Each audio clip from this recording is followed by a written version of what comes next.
If you were to make a list of the most ubiquitous, the most classic, the most known watches of all time, I'm not sure what would be at the top of your list, but I can guarantee in your top 3 would be the Rolex Submariner. It's one of the most popular watches in the world. It's one of the most copied watches in the world. Just look at all the freaking microbrands out there, and like 80% of them either directly copy or homage or mimic the Submariner. Even if they don't, a good portion of their design philosophy comes from the Submariner. I know the freaking 50 Fathoms came first. I understand the 50 Fathoms came first, and Rolex scooped them and stole the idea for the dive watch, and that the 50 Fathoms is the true precursor to all this. I know, man. I freaking know. But do you think your average Joe Schmo off the streets knows what a freaking Blanc Pine 50 Fathoms is? No. They sure know what a Rolex is. And they probably recognize a freaking Submariner because James Bond wore one, right? So that's what the companies are copying, man. That's what they're copying, not the 50 Fathoms. They're copying the Submariner. Now, I'm not normally a fan of homage watches, but when it comes to a dive watch copying the Submariner, I mean, what are you gonna do? There's only so many things you can do with the design of a flippin' dive watch. You got the rotating bezel, you gotta have some lume on it, it's gotta have some water resistance. I mean, they just look the way they look. And speaking of looking the way they look, I know things look different now, guys. I've learned in the watch community that if you don't have studio lighting and you don't position yourself on a couch, that no one will ever, they'll never take you seriously. So here we are. Hey guys, I am RNG, and I'm a sucker for watch videos. I just want to make the best content I can for the right audience. Is this right? Does this look good? Or should I stand brightly lit in front of the game wall? Let me know in the comments down below. So now that I've suckered you in with my sweet musings about Rolex, let me just flip it on you and talk about a totally different watch. What if there was a watch out there that watched this channel and they're like, we want him to review our watch? Well, bingo, that totally happened, and I'm wearing it right now. We're about to do a watch review for the Revelot Hexmariner. They did send this to me, and of course I get to keep it. But they did not buy my opinion. They didn't buy anything except for a little bit of my time. My opinion is my own. I won't sugarcoat anything. I won't gloss over anything I don't like. I did not actually sucker you talking about the Rolex because Revelot, in a brazen suggestion, asked me to put their watch up against my Rolex Submariner. And I was like, you sure about that? And they're like, we're sure about that. And I was like, all right, let's do it. Let's do it. Let's compare the Revelot Hexmariner to my 2024 Rolex Submariner. Let the battle begin. Well, the Hexmariner, you can see, it is a dive watch that is heavily influenced by the Submariner, but it is not an homage. To me, it looks like somebody took a Submariner and like threw it into the movie Tron. And just like shook it around, let it hang out for a couple of decades, and then like had it come back out to actual reality. It's kind of a striking watch, wouldn't you say? Now, I was taken aback a little bit when Revelot asked me to compare this to the Rolex. It reminded me of that video game Mike Tyson's Punch-Out!, where you have this scrawny little 150-pound guy who decides he's gonna go up against Iron Mike Tyson. And like you played through the game trying to work your way up. Yeah, Revelot didn't do that. They just straight cut to the battle with Mike Tyson. That's what this is, man. A microbrand versus the biggest watch company in Switzerland? All right, you asked for it. Let's talk about the freaking specs. Well, first we gotta put the world champion here. Let's talk about the specs of the Rolex Submariner. The Rolex is 904L stainless steel, which they call oyster steel, and believe me, it is some really nice stainless steel. The Rolex has the most comfortable bracelet I have ever had on any watch. It has a wonderful quick adjust system that works great, requires no tools, you can change it in no time. It is sporting the 32-35 caliber movement with a date. It has more engineering than your average freaking consumer car. It is fantastic. It's glorious. It is a real workhorse. It is one of the best movements that Rolex has ever done. It has a 41mm case with a 12.4mm thickness. It has sapphire crystal and 300 meters of water resistance. It has a 70-hour power reserve, and it has a ceramic bezel that has platinum-filled numerals on it. and it will only set you back $10,600 at retail. However, you're not going to get one at retail unless you wait like 3 years, so it's more like probably $12,000 to $15,000. We'll just say $11,000. You got lucky, you found a good deal. Now on the other side of the ring, we got the Revelot Hexmariner. It is made out of stainless steel. I don't know what quality it is, but it feels pretty decent. Not as nice as the Rolex, because of course it's not, but it is still really impressive. It has a 5-link Jubilee style bracelet, which is very striking, and it does have a quick adjust on it, which is surprising. It is sporting the TMI NH35 movement, which I believe is a subsidiary of the Seiko company. It's a very good, very common workhorse movement. You see it in tons of microbrand watches, but it is definitely a budget-focused movement. You can get this watch in a choice of either a 39 or a 42 millimeter case, and I am using the 42 here. It is 13 millimeters thick with the sapphire crystal. It has 200 meters of water resistance and a 40 to 41 hour power reserve. It does have a ceramic bezel with Swiss Superluminova in it, and it will set you back around $450, which, doing the math, is about 4% of the cost of the Rolex Submariner. Can you believe that? That almost $1,000 is 4% of something? Now, Revelot has some very good specs, but it's not gonna beat the Rolex. It's just that, what chance does it have? It's little Mac going up against Mike Tyson. But it's not too shabby either. It's not a round one knockout, not by a freaking long shot. The Hexmariner's hanging in there, it's got some bruises, but we're going into round two. We're going to be talking about the design of the watches. Now, the Rolex Submariner is classic, it's beautiful, it's a little boring. I'm not going to lie to you, I wear it, it's my daily driver watch. It doesn't stand out. It doesn't do much because it has to do everything. You can wear this watch with a tuxedo, I've done it. I've worn this watch with like overalls working in the garden. I'll wear it out to swim. I'll wear it to dinner with my wife. I've worn it in every situation you can imagine, and it always works and it always looks good. I'm not saying it's boring as an insult, that's a compliment. It pulled off what most things cannot. It has to be boring because it has to work in every situation. The Hexmariner, on the other hand, is a totally different story. If I had to describe this watch, I would say it's like a study in bezels and angles and facets. You know how like a diamond is just some crappy rock you like dig out of the ground that isn't worth anything, but all of a sudden you take it out and you start like cutting edges on it and faces and things like that, and the next thing you know it's sparkling and twinkling and you can see it from 20 feet away? It only does that because of the cut of the diamond. That's why different engagement rings look different based on the different kinds of cuts you have. The Hexmariner takes that idea and just does that on a watch, which is actually really clever when you think about it. Every component of this watch, from the bracelet to the clasp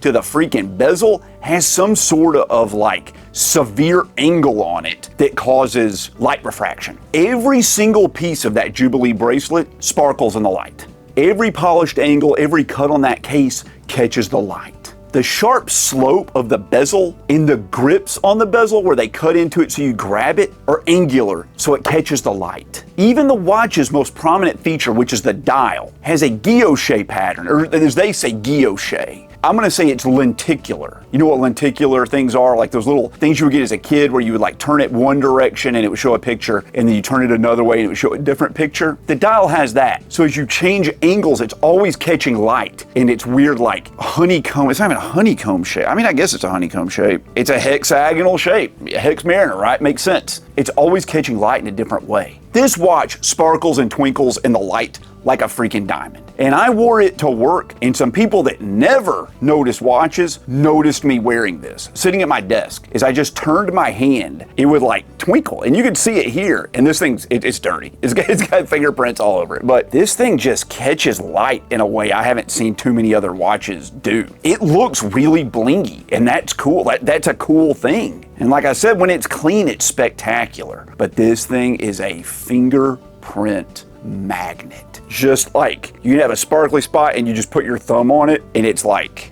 gone. It looks like it has like a matte finish on it. They polished it so much that any sort of little residue on it or anything like that it hurts the bling factor a little bit. I don't know how you get around that. How do you do that? It's just, a diamond does the same thing. Like if your diamond's dirty, it won't sparkle. You gotta go get it cleaned. This watch is no different. It's like a diamond on your wrist. The presentation of this watch is actually kind of awe-inspiring. I'm totally serious. The finishing on it is spectacular. And I don't just mean it, it's $450 price point. I mean in general. The one I'm wearing is a prototype. So the production models are gonna be a little bit better even. But this is just incredible. Like, I don't even know how a company does this for $450. I bet if you wore this watch and a Submariner at the same time and grabbed some just rando off the streets and told them that this cost more than the Submariner, they would believe you. I 100% think that would work. If you're looking for a little bit more variety in a dive watch and you want a little bit of a bling factor, I mean, check out the friggin' Revelot Hexmariner. Like, they have a lot of really cool colors and they look different than like the million other watches out there that just look like a freaking Rolex. It's different. Congratulations, you made a different watch. This is how you make an inspired watch. Take the people that did great things before you and stand on their shoulders and reach a little higher. Don't just try to stand toe to toe with them and don't try to copy them. Take what they've done and do your own thing with it. And Revelot's doing a great job of that. They've got to be one of my favorite micro brands. So if you're looking for a variety of options, you want something a little bit different, I think Revelot wins this round, believe it or not. I think they knocked down Rolex in this round. But if you're looking for something kind of classic that's not gonna go out of style, I mean, you can't beat the Submariner. Round two, it's gonna come down to a decision by you. The Rolex Submariner has one of the best clicking bezels I've ever seen in my entire life. It is snappy, it is perfect, it is locked in, it is the metric by which all other watch bezels judge their action. The Hexmariner's is good, but it's a little spongy. It's a little springy. It doesn't get that quite loud ping that you would expect. It has very little to no back play. It works, it is very functional, but it just doesn't have that like click you get on a high-end luxury watch. And if you're used to that, it's very noticeable. If you've never turned the bezel on like a luxury watch, you would never know. You would never know in a million years. Now, the Jubilee style bracelet definitely stands out more than the standard oyster bracelet on my Rolex. And I like this thing. You think it would like articulate really well, and it does. And I'll show it to you right here. It will lay completely flat like this. It almost rolls like a Jacob's ladder. And see how it catches like that sometimes? Sometimes when you're wearing it, you'll get this little like stair step thing going on. See how it gets caught like this? It does catch. Now, when it's in line, it's tight as can be. It doesn't move. But sometimes I will wear this thing and it'll like, you know, kind of pinch my skin, which is sort of strange. It was doing it as I was sitting here on the couch. There's a reason that the links on watches are rounded, so they can pivot and they don't get caught. That's why you have chamfered edges. And this does have chamfered edges on it, but it still gets caught in there. It'll grab your arm hair sometimes. And I love the way it looks. I love Jubilee style bracelets, but I don't know how you could make this so angular and catch the light like it wants to do and still have that wonderful look, but then like be ultra comfortable. It's very comfortable. It is better than the majority of Microbrand watch bracelets. They did not skimp on the bracelet. That's where a lot of companies skimp. It's definitely a form over function kind of thing. They went for a look over the wearability and then got lucky with the wearability, I think. They could have made it feel better, but it wouldn't have looked as good. And this watch is about the looks, right? Now, the Rolex has a fantastic micro adjust system built into the bracelet that I absolutely love. This also has a micro adjust system. It's not as great as the Rolex, but I don't really have too many complaints about it. And I'm not gonna lie to you, I can't think of another watch at this price point I've ever worn or seen that has a micro adjust system on its bracelet. So you're getting a feature here that's actually really usable that not a lot of other companies even provide at this price point. I mean, I have a Tudor Black Bay 58 that doesn't have a micro adjust on it. And that watch was like freaking $4,000 something. And this one at $400 something is able to pull it off. Fair enough. If you've never like wound or set the date or the time on a really nice luxury watch, it certainly has like a feel to it. Like winding it is smooth, yet there's some resistance to it. And the hands are like glassy smooth when they rotate around. And the way the date clicks over feels, for a lack of a better term, like contentious. Not in that it's fighting you, but that like it wants to hurt you when it clicks over. It's not like a ding, it's like a thud. It's very reassuring when you're doing the quick adjust on a Rolex Submariner and changing the date, and it's like dung, dung, dung, dung, and it just snaps into place. This watch has an NH35 in it. When you wind it, it can feel a little gritty and there's not much resistance and it's a little scratchy. When you set the time, it's very loose. There's also not much resistance. It feels like nothing's there. And when you set the date, it's kind of like spongy. It feels like sometimes it doesn't always want to flip over. And that's just a problem with the NH35. That's not this watch. And I have a bunch of NH35 watches, okay? I love Microbrands. I'm not a snob about them, but I've had 4 NH35s break, and every time it was the date. The little teeth on the date wheel are plastic and they just break off. And I don't know why. I don't know if it's something I'm doing, but I know 3 or 4 other people that have made me do NH35 swaps in their watches because their NH35 broke. They'd only had the watch a couple years. It's not just me. You just replace the movement. I don't know if this is a higher quality NH35 or if Revelot messed with it or if I just got a good one. It feels better in this watch, but I can't say that it's that way in all of the production models. I get it at $450, you got to use an NH35. What else are you going to use? But I would much rather this watch be like $600 and they used a more upgraded movement. Something worth going to get repaired if the watch breaks or has to get serviced. I don't like the idea of just swapping out a movement when it breaks. I mean, I do, but I don't like that idea on every watch. Clearly, Rolex wins the round on functionality, but like, of course they do. So we got to go to decision on this. Who wins this fight? In this case, Rolex is Mike Tyson, Iron Mike, and Revelot is the 150-pound upstart, right? Iron Mike Tyson's going to win. Of course. How could it not? But what's surprising is the way that Revelot with the Hexmariner punched out of its weight class. Let's remember that this watch costs 4% of the watch it's going up against. That's a rounding error. It's like a featherweight boxer that's punching as hard as a welterweight. It's just unfortunate that it was going up against a heavyweight fighter. What would happen if you put this watch up against a similar watch? I'm not gonna lie to you. If you gave me the option between this and a $500 Seiko dive watch, I would pick this every single time. Seiko to me now feels overpriced for what you get. This feels underpriced for what you get. The other $450, $500 dive watches I've worn, this watch puts them to absolute shame. And I'm not gonna lie to you, some of these watch manufacturers should be embarrassed about what they're charging $500 for when other companies can put this out for 450 bucks. Compared to a Seiko at the same price point, the bracelet absolutely destroys Seiko. It's not even in the same ballpark. The bracelet in this is so much better than that. This has a sapphire crystal. It has the same freaking movement in it. But this stands out. The design of this is so much cooler than most Seiko dive watches at this price point. And the fact that you can get this in like a variety of cool colors and different sizes makes it kind of like a no-brainer. If you're looking for a $500 dive watch and you want something just a little bit different, this is the one I recommend. They did not buy that opinion. I've worn a lot of dive watches. Of the $500 Microbrand dive watches and non-Microbrand dive watches, this is the best one I've worn. Now, putting this up against a Rolex, if a Rolex is a 10 out of 10, this would be a 6 out of 10. It's still good, but at the $500 price point, I don't know of a better dive watch. I've worn about 60 Microbrand watches in the last year, including 2 Revelots, this one and another one. I still have both of the Revelots, and I've kept like 2 of the other Microbrand watches.